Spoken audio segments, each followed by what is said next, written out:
Pour vous, Julien, si vous vous blessiez en faisant du skateboard ou tout autre sport, étant donné que votre taux de facteur de coagulation est de 6%, vous avez plus de risque de saigner que votre frère qui a un taux de 15%.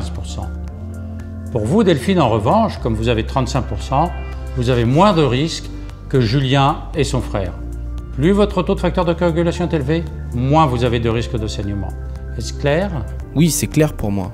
Mais si ce jour-là, je ne fais rien, c'est-à-dire si je ne mets pas de pain de glace à l'endroit où j'ai mal, ou si je ne fais pas de pression à l'endroit où je saigne, ou encore si je ne prends pas de Loctime, qu'est-ce que je risque? En fait, si vous avez un hématome, à un moment donné, il va se résorber.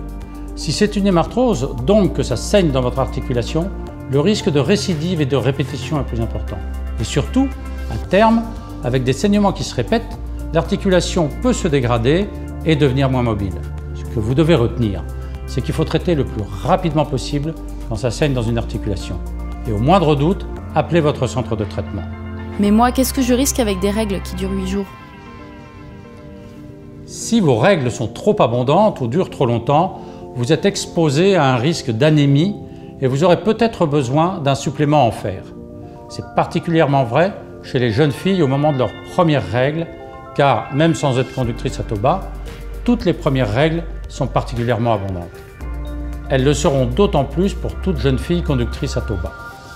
Mais comment je sais si mes règles sont normales ou pas? Vous avez à votre disposition le score de IGAM dont on a parlé tout au début de ce MOOC.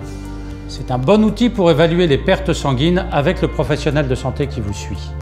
Vous me parlez des toutes jeunes filles, mais qu'est-ce que je dois prévoir pour ma fille qui est potentiellement conductrice?